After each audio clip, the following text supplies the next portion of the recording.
조오익의 충의. 전 의금부도사 조오익이 군사를 강동에서 모아 왜적을 토벌하였다. 조오익은 창원 사람으로 지조와 덕행이 있었는데 남의 무고를 당하여 온 가족이 강동으로 이사하였다. 그는 집안이 빈곤하여 생도를 가르쳐서 밥을 얻어먹은 지가 거의 20년이나 되었어도 그 지조는 더욱 굳건하였다. 임금의 행차가 평양에 이르자 그의 죄를 용서하고 불러 의금부도사로 임명하였다. 평양성이 왜적에게 포위를 당하자 조오익은 강동으로 가서 군사를 모집하여 평양을 구원하려고 하였는데 조금 뒤에 평양성이 함락되고 군사와 백성들이 다 무너지자 조오익은 돌아서 행제소로 갔다. 나는 그를 양책역에서 만나 그에게 말하기를 명나라 구원병에 곧 올 것이니 자네는 의주로 가지 말고 강동으로 돌아가서 그대로 군사를 모집하여 가지고 명나라 군사와 평양에서 모여서 군세를 돕도록 하는 것이 좋겠네 하자 조오익은 그 의견을 따랐다. 나는 드디어 그 사유를 적어 장계를 올리고 군사를 일으키는 공문을 만들어 조오익에게 주고 또 군기를 도와주었다. 조오익은 그 길로 가서 군사를 모은 것이 수백 명이나 되었다. 그는 상원에 나와서 진을 치고 왜적을 맞아 많이 베어 죽였다. 조오익은 서생으로서 활을 쏘고 말을 달리는 무예에는 익숙하지 못하였으나 다만 충성과 의리로서 군사들의 마음을 격려하였다. 그는 동짓 아래 그 군사를 거느리고 멀리 행제소를 바라보고 4번 절하고는 밤새도록 통곡하니 모든 군사들이 다 눈물을 흘렸다. 전주 방어전과 정담 등의 용전. 왜적의 군사들이 전라도를 침범하자 김제군수 정담과 해남 현감 변흥정이 힘을 다하여 싸우다가 전사하였다. 이때 왜적은 경상우도로부터 전주 지경으로 들어오므로 정담, 변흥정 등이 이를 웅령해서 막았는데 목책을 만들어 산길을 가로질러 끊어놓고서 장병들을 독려하여 종일토록 크게 싸워 적병을 헤아릴 수 없이 많이 쏘아 죽였다. 왜적들이 물러가려 할 무렵에 마침 날이 저물고 화살이 다 떨어졌는데 왜적들이 다시 나와 침으로 두 사람은 이를 막다가 함께 전사하고 드디어는 군사들이 무너졌다. 그 다음날 왜적이 전주에 이르니 관리들이 달아나려고 하였는데 고을 사람으로 전에 전적 벼슬을 지낸 이정란이 성안으로 들어가서 아전과 백성들을 일으켜 굳게 지켰다. 이때 왜적의 정예부대가 웅령해서 많이 죽었으므로 그 기세가 이미 흩어져 버렸고 전라감사 이광이 또 의병을 성 밖에 베풀고 낮에는 깃발을 많이 버려 세우고 밤이면 횃불을 온 산에 가득히 버려놓으니 왜적은 성 밑에 와서 몇 번 돌아다니며 살피다가 감히 공격하지 못하고 달아나 버렸다. 왜적은 돌아가다가 웅령에 이르러 전사한 사람의 시체를 모두 모아 길가에 묻어 몇 개의 큰 무덤을 만들어 놓았다. 그리고 나무를 그 무덤 위에 세우고 쓰기를 조선국의 충간이담을 조상한다. 고하였다. 이는 대개 정담과 변흥정 등이 힘써 싸운 것을 칭찬한 것이었다. 이로 말미암아 전라도 한도만은 유독 보전되었다. 평양성을 공격해봄. 8월 1일에 순찰사 이원익과 순변사 이빈 등이 군사를 거느리고 나가 평양성을 공격하였으나 불리하여 물러났다. 이때 이원익은 이빈과 함께 수천 명의 군사를 거느리고 순안으로 가고 별장 김응서 등은 용강, 삼화, 증산, 강서 내 고을의 군사들을 거느리고 20여 개의 진둔을 만들어 평양의 서쪽에 있었다. 김억추는 수군을 거느리고 대동강의 하류에 있으면서 서로 호응하는 형세를 취하고 있었다. 이날 이원익 등은 평양성 북쪽으로부터 군사를 내보내었는데 왜적의 선봉을 만나서 20여 명의 적을 쏘아 죽였다. 그런데 조금 뒤에 왜적들이 크게 이르니 군사들이 놀라 무너지고 강변에 용맹스러운 군사들이 많이 죽고 상하였다. 우리 군사는 드디어 순안으로 되돌아와서 주둔하였다. 명나라 심유경의 강화회담. 9월에 명나라 유격장 심유경이 왔다. 이보다 먼저 조승훈이 이미 패전하고 돌아가 왜적들은 더욱 교만하여져서 그를 우리 군사들에게 보내었는데 염소 떼가 한 호랑이를 친다는 말이 있었다. 염소는 명나라 군사를 비유함이고 호랑이는 자기를 자랑함이었다. 왜적들은 가까운 시일에 서쪽 방면으로 내려간다고 떠들므로 의주 사람들은 다 피란할 짐을 지고 서 있는 형편이었다. 심유경은 원래 절강성 백성이었는데 석상선은 평소 그가 외국의 실정을 다 안다고 하여 유격장군의 이름을 빌어 내보냈던 것이다. 그는 순안에 이르러 급히 그를 왜적의 장수에게 보내어 성지로서 조선이 무슨 잘못을 일본에 저지른 일이 있는가? 일본은 어찌하여 마음대로 군사를 일으켰느냐 하고 문책하였다.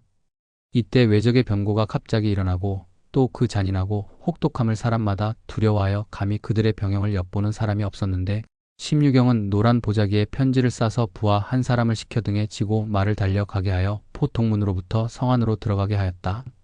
왜적의 장수 소서행장은 그 편지를 보고 즉시 직접 만나서 이를 의논하자고 회답하여 왔다. 심유경이 곧 가려고 하자 사람들은 다 위태로운 일이라 하여 그만두라고 권하는 이가 많았다. 심유경은 웃으면서 말하기를 저들이 어찌 능히 나를 해칠 수 있으랴 하고 34명의 부하를 데리고 평양성으로 갔다. 소서행장, 평의지, 현소 등은 군대의 위세를 성대히 베풀고 나와서 평양성 북쪽 십리 밖의 강복산 밑에 모였다. 우리 군사들은 대흥산 꼭대기에 올라가서 그 광경을 바라보니 외적의 군사는 매우 많고 창칼이 눈빛처럼 번득였다. 심유경이 말을 내려 외적의 진중으로 들어가니 외적들이 떼를 지어 사면에 둘러섬으로 붙잡히게 되는가 의심하였다. 날이 저물어 심유경이 돌아왔는데 외적들은 그를 전송하는 예가 매우 공손하였다.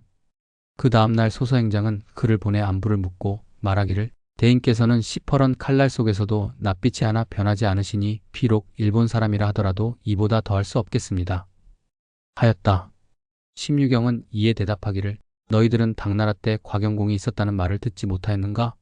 그는 혼자서 회흐의 망군 속으로 들어가서도 조금도 두려워하지 않았는데 난들 어찌 너희를 두려워하겠는가?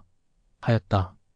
인하여 외적과 약속하여 말하기를 내 돌아가서 우리 황제에게 보고하면 마땅히 처분이 있을 것이니 50일을 기한으로 하여 왜군은 평양성 북쪽 십리 밖으로 나와 재물을 약탈하는 일이 없도록 하고 조선 군사도 그 십리 안으로 들어가서 그와 싸우지 말도록 할 것이다 라고 했다. 그리고는 곧 그곳 경계에 나무를 세워 금표를 만들어 놓고 갔으나 우리나라 사람들은 다 그 내용을 알 수가 없었다. 경기감사 심대의 죽음. 경기감사 심대가 외적에게 습격을 당하여 상령에서 사망하였다. 심대는 사람됨이 강개하여 외적의 병고가 일어난 뒤로부터 항상 분함을 참지 못하였으며 나라의 사명을 받들고 싸움터로 출입할 때에도 위험한 것도 피하지 아니하였다. 이에 가을에 심대는 권증을 대신하여 경기감사가 되어 행조로부터 임소로 떠나가는데 길이 안주로 나오게 되므로 나를 백상루에서 찾아보았다. 그는 국난을 말하면서 분개하고 있는데 그 뜻을 살펴보니 강직하여 친히 시석을 무릅쓰고 외적과 싸우려 하므로 나는 그를 경계하여 말하기를 옛날 사람이 말하지 않았는가? 밭을 가는 일은 마땅히 종에게 물으라고. 그대는 서생이므로 싸움터에 임하는 일은 결국 능숙하지 못할 것일세. 그곳에 양주 목사 고원백이라는 사람이 있는데 용맹스러워 잘 싸울 것이니 그대는 다만 군병을 수습하여 주어 고원백으로 하여금 이를 거느리게만 한다면 가히 공을 세울 수 있을 것이니 스스로 삼가 군사를 거느리고 덤비지 말도록 하게 하니 심대는 예하고 대답하였지만 속으로는 매우 마땅하지 않은 눈치였다. 나는 또 그가 외롭게 떠나 외적이 있는 속으로 들어가는 것을 보고 군관으로서 활을 잘 쏘는 의주 사람 장모를 보내어 그와 함께 가게 하였다. 심대가 떠나간 지 몇 달 동안 늘 경기도 사람으로 행제소에 아랠 일이 있어 갈 때 안주를 지나는 사람이 있으면 아닌 게 아니라 그는 꼭 편지로 나에게 안부를 물었다. 나도 꼭 친히 그 사람에게 경기도의 외적의 형세와 감사가 어떻게 하고 있는지를 물었다. 그는 대답하기를 경기도는 외적의 잔악한 피해가 다른 도보다도 심합니다. 외적들은 날마다 나와서 불지르고 약탈을 하여 성한 곳이라고는 없는 형편입니다. 전에는 감사와 수령 이하의 관원들은 모두 다 깊은 벽지에 몸을 피하고 그를 따라다니는 사람들도 평복을 입고 몰래 다니고 혹은 여기저기로 자주 옮겨 그 있는 곳을 정하지 않아서 외적들의 환난을 막았습니다. 그런데 지금 감사께서는 그와는 달리 외적을 두려워하지 않으시고 늘 순행하실 때마다 먼저 공문을 보내 알리기를 평일처럼 하시고 깃발을 세우고 나팔을 불며 다니십니다. 하였다. 나는 이 말을 듣고 몹시 근심하여 거듭 글을 써 보내어 전에 말한 것 같이 조심하라고 당부하였으나 심대는 그 태도를 변경하지 않았다. 그는 이미 군사를 모아 모두 스스로 거느리고 서울을 회복하련다. 라고 소리쳐 소문을 퍼뜨리고 날마다 사람을 보내 성 안으로 들어가서 군사를 불러 모아 안에서 호응하라고 약속하니 사람들은 난리가 진정된 뒤에 외적에게 붙었다는 것을 죄받을까 두려워하여 연명하여 글을 써가지고 나와 감사에게 가서 스스로 성 안에서 내응할 수 있는 사람이라고 말하니 이런 사람이 날로 1100명을 헤아렸다. 그들은 이름하기를 약속을 받은 패, 군기를 옮기는 패, 적정을 알리는 패라 하여 사람마다 왕래하는 데 거리낌이 없었다. 그러니 그 중에는 또한 외적의 앞잡이가 되어 우리의 동정을 살펴가는 사람도 많았다. 이처럼 나고들고 서로 뒤섞여 날쳤으나 그러나 심대는 믿고 의심하지 않았다.